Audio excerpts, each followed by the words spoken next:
नमस्कार, मैं हूं ममता सिंह और आप देख रहे हैं इंडिया हेडलाइन 24 न्यूज। चलिए बात करते हैं आज की कुछ खास बड़ी खबरों से। मतदान को देश का महापर्व माना जाता है। मतदान कर जनता अपने देश की बागडोर एक ऐसी पार्टी के हाथ सौंपती है जो देश हित के लिए होता है। इस महापर्व में अपने मताधिकार का प्रयोग करने के लिए सरकार एक माह पहले से लोगों को जागरूक करने पर लग जाती है। घर घर मतदान किए जाने का प्रचार प्रसार किया जाता है, जिसमें शासन के करोड़ों रुपए खर्च भी होते हैं। घर घर मतदाता सूची पहुँचाई जाती है। मतदाता मतदान के दिन का बेसब्री से इंतजार करते हैं, क्योंकि उस दिन उसके एक मत में देश का भविष्य लिखा होता है। मतदान के महापर्व पर एक एक वोट की कीमती होती है, लेकिन रीवा में जिला निर्वाचन अधिकारी ने वोट की कीमत नहीं समझी। ऐसा मतदान से वंचित लोगों को कहना है कि पुलिस कर्मियों के मुताबिक उनके द्वारा पुलिस कप्तान को अपने मताधिकार का प्रयोग करने के लिए पत्र भी लिखा गया था और एसपी ने उनकी भावनाओं और मतों का महत्व समझते हुए जिला निर्वाचन अधिकारी से पत्रचार भी किया।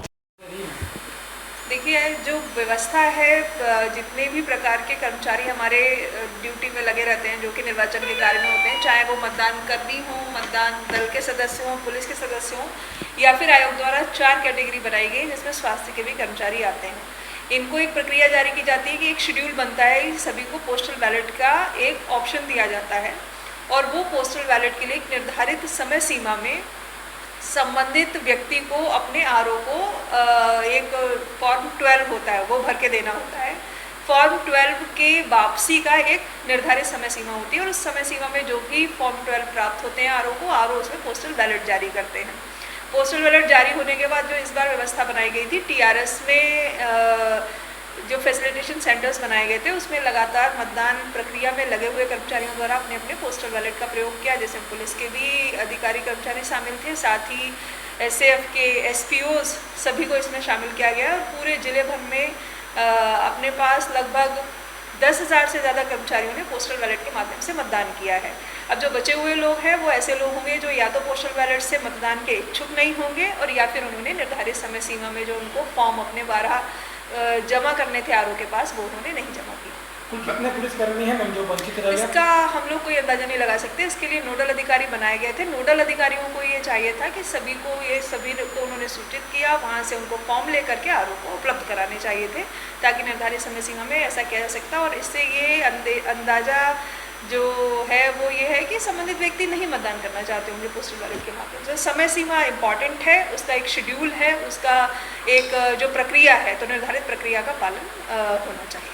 मैम, इसमें एसपी कार्यालय से एक पत्र भी जारी हुआ था जिला निर्वाचन अधिकारी के लिए। मुझे लगता है कि मैंने जो तथ्यात्मक जानकारियाँ हैं और किस प्रक्रिया का पालन होना चाहिए निर्वाचन में पोस्टल बैलेट के लिए, उसकी जानकारी दे दी है। Thank you. ये 1369 पुलिसकर्मी मतदान से वंचित हो गए हैं और इसमें पुलिस अधीक्षक कार्यालय से दो पत्र जारी किए गए थे। एक पत्र भेजा गया था, मूल पत्र, और फिर दूसरा रिमाइंडर भी भेजा गया था।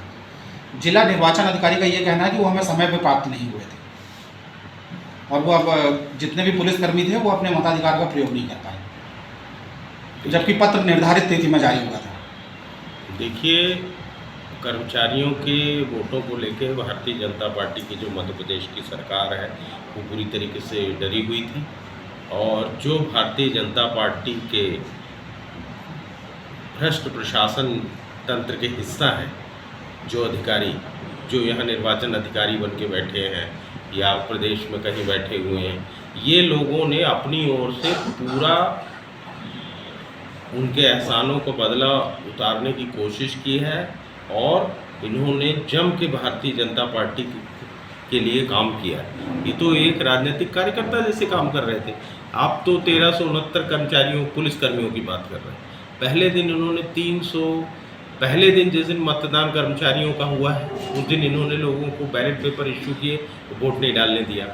ये शुरू से डिस्करेज कर रहे थे, उनको हतोत्साहित कर रहे थे वोट डालने के लिए। फिर 11 तारीख को पोलिंग थी, उसको उन्होंने बढ़ा के 14-15 कर दिया।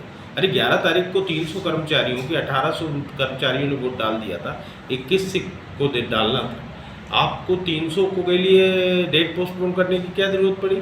जब लोग आ गए सुबह तब आप डेट पोस्टपोन कर रहे हो।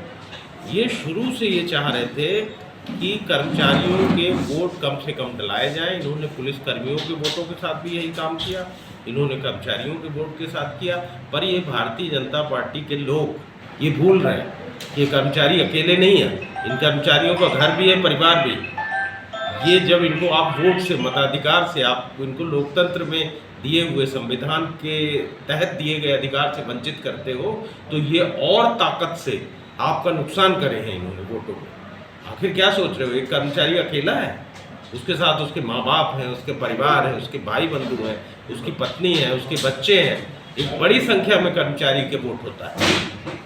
भारतीय जनता पार्टी के अधिकारी जितने हथकंडे अपना लें, कांग्रेस की सरकार मध्य प्रदेश में बन रही है, हम बहुमत के साथ कांग्रेस की सरकार बना रहे हैं, और इन सब बातों की शिकायत भी हो रही है और इसकी अच्छी खबर ली जाएगी जब सरकार आएगी।